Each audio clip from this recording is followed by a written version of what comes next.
अस्सलाम वालेकुम।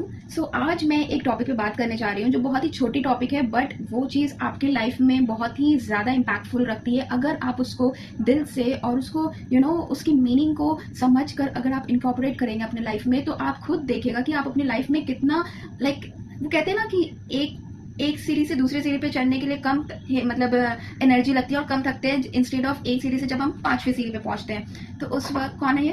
तो मैं क्या बोल रही थी, जो जब हम अपनी लाइफ में छोटी छोटी हैबिट्स जब इंक्लूड करते हैं तो उससे हमारी ज़िंदगी पे बहुत ही बड़ा असर करती है। जैसे कि जब हम खाने वक्त बिस्मिल्लाह पढ़ते हैं तो उस वक्त हम अल्लाह ताला को याद करते हैं, और जो भी काम स्टार्ट करते हैं अल्लाह ताला को याद करके काम करते हैं। ठीक है, जब हम खाने के बाद अल्हम्दुलिल्लाह पढ़ते हैं तो उस वक्त हम अल्लाह ताला का शुक्रिया अदा करते हैं। तो इन सब चीज़ों से आपके दिल में कहीं ना कहीं एक एक तरीके से आप कितना ग्रेटफुल हो अल्लाह ताला के लिए, राइट। तो जब ये चीज़ें छोटी छोटी चीज़ें जब आप डेवलप करते रहते हैं बाय द टाइम, तो उस वक्त क्या होता है कि फिर आपको अंदर से वो एहसास आने लगता है कि यार मैं हर एक चीज़ का शुक्रिया अदा करती हूँ अल्लाह ताला का। हर बाहर जा रही हूँ, जब बाहर जाते हैं हम कहीं तो हम आयतल कुर्सी पढ़ते हैं। तो जब आयतल कुर्सी का जब आपको मतलब पता है, मानी पता है, तो आप उसको फील करते हैं, राइट, कि someone is there when you recite the आयतल कुर्सी, then the angel is there as a shield, it will protect you from all the evil things, right? So जब हम बाहर जाते हैं तो हम इस चीज़ को रियलाइज करते हैं कि अल्लाह ताला ने मुझे कितना प्रोटेक्ट कर रखा है जब कहीं पे भी जाते हैं। ठीक है,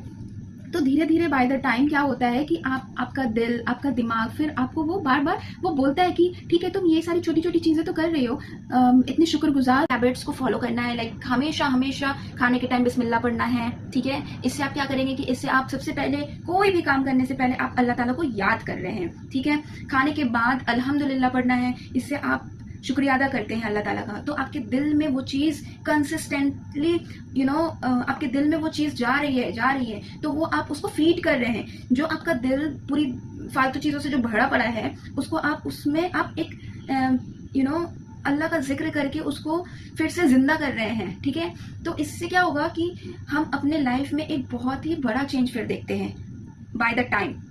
ये एकदम से नहीं होगा आपके ज़िंदगी में।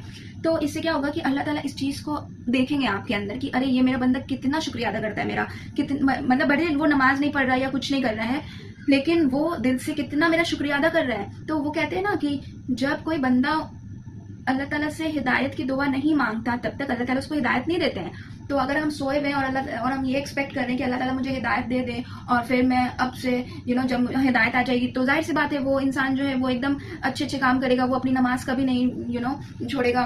तो ये जो मैं नमाज को क्यों इतना फोकस कर रही हूँ, बाकी सारी चीज़ें भी इंपॉर्टेंट है, नमाज के लिए इसलिए फोकस कर रही हूँ क्योंकि नमाज ही वो एक ऐसी चीज़ है जो आपको हर एक बुरी चीज़ों से वो बचाती है। It's like a shield around you. So that's why I am focusing on the prayer, not on other things.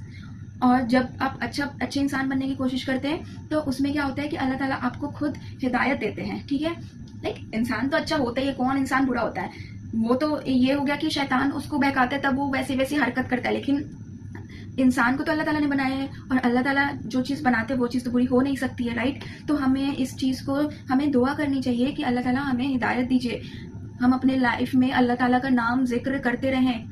भले आप नमाज स्टार्ट नहीं किए, बट ये सारी जो चीज़ें हैं अगर आप इन्वॉल्व करेंगे तो आपकी लाइफ में एक बहुत ही बड़ा चेंज आएगा, जो आप बाद में फिर खुद देखेंगे वाओ दैट्स अ मिरेकल। ठीक है, सो